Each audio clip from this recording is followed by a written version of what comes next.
샬롬, 좋은 아침입니다. 2025년 11월 10일 매일 성경 본문 순서를 따라서 에스라서 7장 11절에서 28절까지 말씀을 우리 함께 나누도록 하겠습니다. 오늘 전체 주제 및 핵심 요약은 에스라의 노래에 대한 부분입니다. 에스라서 7장 11절에서 28절 말씀은 아닥사스다 왕이 학사 에스라에게 내린 공식 조서의 내용을 담고 있습니다.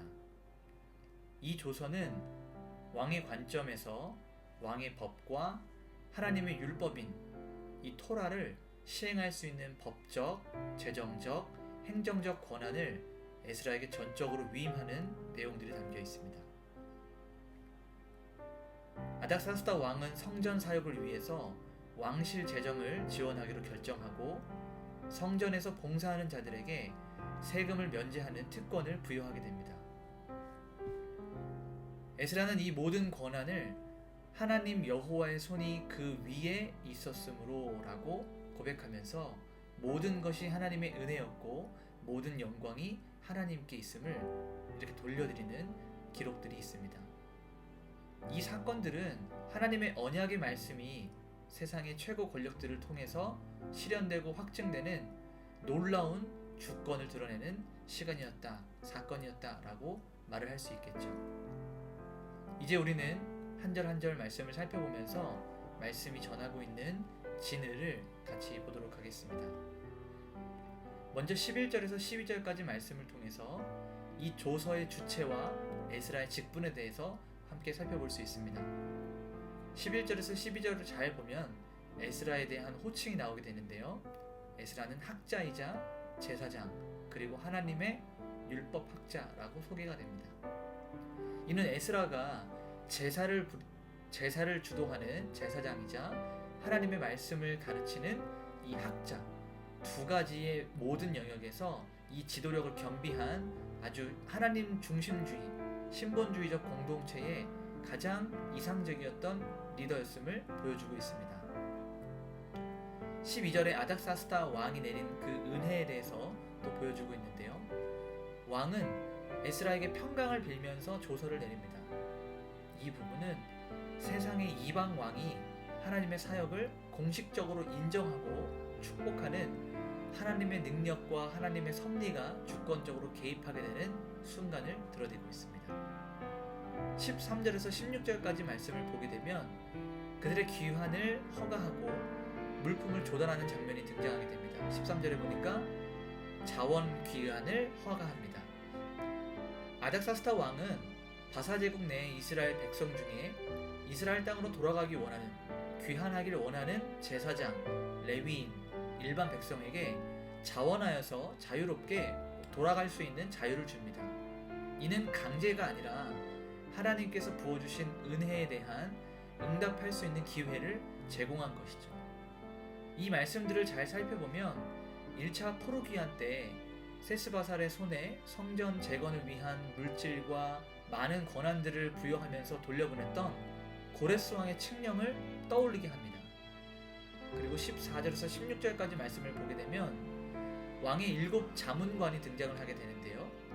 성전을 위해 은과 금을 기증하게 되고 세상의 최고의 이 권력층들이 하나님의 성전의 재정을 지원하도록 마음이 움직이는 것들을 보여주게 됩니다. 다시 말해서 하나님의 주권이 이방 땅에 있는 왕궁에까지 미치고 섭리하고 있다라는 것을 증명하고 있는 것이죠. 다음 단락인 17절에서 20절까지 말씀을 보게 되면 다시 세워지는 성전 재정을 위해서 아주 파격적으로 지원을 하게 되는데요. 먼저 17절에서 19절은 재물을 구입할 때 어떻게 해야 되는지 그 지침을 알려주고 있습니다. 왕실 예물로 희생 재물, 수송아지나 순양들을 구입해서 예루살렘에서 드릴 수 있도록 지침을 줍니다. 이는 잘 살펴보면 하나님께 드리는 이 예배가, 이 제사가 중단 없이 계속해서 지속적으로 이루어질 수 있도록 재정적인 보장을 해주는 것입니다. 그리고 20절에 남은 재물을 처리하는 부분, 하나님의 성전을 건축을 하고 나서 남은 부분들, 그리고 제사를 드리면서 남은 부분들, 이런 모든 것들은 하나님의 뜻을 따라 처리할 수 있도록 에스라에게 모든 전권을 위임합니다. 이는 에스라가 단순히 재정적인 권한을 가지고 있다라고 하는 것을 넘어서 그의 영적인 분별력에 이 왕이 모든 것을 기대어서 더 많은 권한들을 부여하는 것이죠. 자신이 직접 가서 하지 아니하고 에스라를 통해서 하나님의 일들이 이루어질 수 있도록 모든 권한을 넘겨주고, 에스라는 하나님께 받은 이 영적인 분별력의 근거에서 하나님의 일들을 잘 지속할 수 있게 되는 것입니다. 그리고 우리가 21절에서부터 24절까지 말씀을 보게 되면 세금을 감면받는, 그리고 사역자들이 우대받는 이런 모습들이 등장하게 되는데요. 21절에서 22절은 왕이 명령을 합니다. 아닥사스다 왕이 유브라데강 서쪽 금고지기들에게 에스라가 요청하는 모든 것들을 지체하지 말고, 제한하지 말고 무한히 제공하도록 이렇게 전하고 있습니다. 성전을 재건하고 예배를 드리는 이 일들에 있어서 왕의 무한한 지원을 보여주고 있습니다. 그리고 24절에서는 세금을 면제받는 장면이 등장하게 되는데요. 제사장, 레위인, 성전에서 일하는 모든 종사자들에게 세금을 면제해주고 관세와 통행세를 면제해줍니다. 왜 그랬을까요?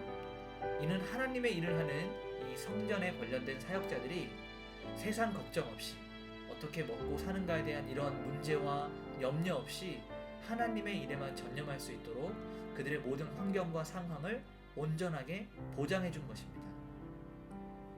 25절에서 26절 말씀을 보게 되면 율법을 시행하는 것과 사법권까지 부여하는 장면이 등장하게 됩니다.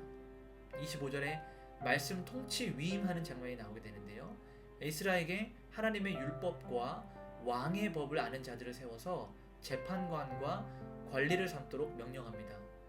그러니까 하나님께서 이 에스라에게 주신 그 지혜와 권세를 아닥사스다 왕이 인정하면서 하나님의 말씀과 나라를 다스리는 이 왕의 법들을 아는 자들을 통해서 재판관과 관리를 삼도록 그것을 지정하고 선정하는 일들을 에스라에게 맡겼다는 얘기예요. 하나님의 말씀이 모든 일에 있어서 근거가 되고 하나님이 다스리시는 이 신정 통치를 할 수 있도록 아닥사스다 왕은 에스라에게 힘과 권세를 더하여 준 것입니다. 영적인 재건이 다시 한번 세워질 수 있도록, 영적으로 세워질 수 있도록 공동체 전체의 삶에 하나님의 말씀이 중심되도록 이렇게 움직여지게 된 것이죠. 또 26절에 보게 되면 강력한 처벌에 대한 권한도 주어지는데요. 율법을 지키지 않는 자들은 그들의 재산을 몰수하고 감옥에 갇히기도 하고 땅에서 밖으로 추방당하기도 하고 사형까지 얻게 되는 아주 강력한 처벌을 내릴 수 있는 권한을 누구에게 주었다? 에스라에게 주었다는 얘기예요. 무엇 때문에? 율법을 지키지 않는 자들에 대한, 그러니까 이는 하나님의 말씀을 통해서 그들이 거룩한 정체성을 유지할 수 있도록, 그러니까 에스라에게 부어진 최고의 권한을 의미하고 있습니다.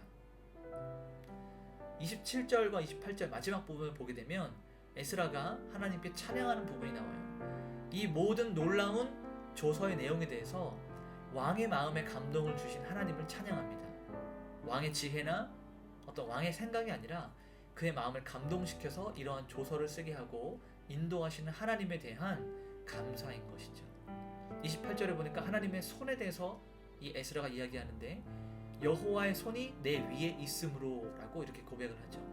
왕에게 은혜를 얻고 지도자들을 얻은 모든 것들이 인간의 능력이 아니라 하나님의 주권적인 은혜였다.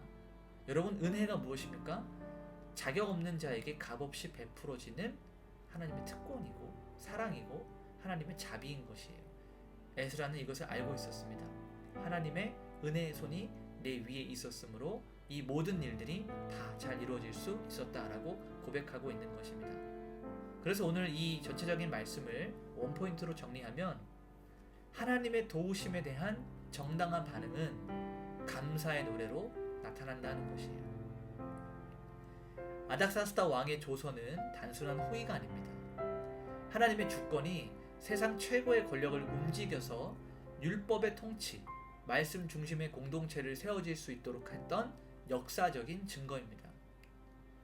우리의 사역과 삶의 모든 영역에서 재정이나 법률이나 행정이나 세상의 모든 조건들은 하나님의 말씀이 세워져 가는 데 있어서 방해가 될 수 없어요. 물질이 없다고 해서 법이 우리가 원치 않는 대로 흘러간다고 해서 하나님의 말씀이 우리를 세워져 가는 일들을 결코 방해할 수가 없습니다. 하나님의 사명은 세상의 법을 능가하는, 세상의 재정을 능가하는, 세상의 행정을 능가하는 하나님의 손에 의해서 반드시 완성되게 되어 있습니다. 그러므로 우리는 어떻게 해야 됩니까? 하나님을 찬양하고 하나님을 높여야 되는 것이죠. 오늘 우리 삶에 이렇게 한번 적용했으면 좋겠어요. 나의 사역이나 나의 기도 제목들이 세상의 장벽 때문에 좌절될 때, 여호와의 손이 내 위에 있으므로 라고 했던 이 에스라의 고백을 붙들고, 하나님 내 삶에도 주권적으로 개입하여 주시옵소서. 내가 막혀있고 내가 부딪히는 모든 영역에서 하나님의 주권적인 개입, 하나님의 손이 일하게 하여 주시옵소서. 한번 이렇게 적용해 보고요. 또 하나는 하나님이 하시는 모든 일들 앞에서 하나님을 찬양하고 하나님을 높이는 진정한 감사의 고백을 할 수 있도록 그렇게 우리 한번 오늘 하루 우리 삶에 적용했으면 좋겠습니다. 우리 남은 시간 이렇게 기도합시다. 주님, 저에게 주어진 모든 사역에, 모든 삶에, 모든 인생에 에스라에게 임했던 여호와의 그 손이 함께 하셔서 하나님의 말씀이 세워져 가는 데 있어서 모든 일들이 순조롭게 될 수 있도록 인도하여 주시옵소서. 하나님, 저의 삶이 말씀의 권위 아래 순종하기를 원합니다. 삶의 모든 영역에서 거룩한 구별을 이루게 하시고 하나님의 영광을 드러내는, 하나님이 다스리시는 그 공동체의 일원이 되게 하여 주시옵소서. 그리고 마지막으로 감사의 노래, 하나님을 찬양하는 이 노래가 나의 삶에서 끊이지 않도록 계속해서 하나님을 높이는 노래를 부르게 하여 주시옵소서. 이런 마음으로 우리 같이 한번 기도하며 오늘 하루를 시작하도록 하겠습니다. 기도하시겠습니다.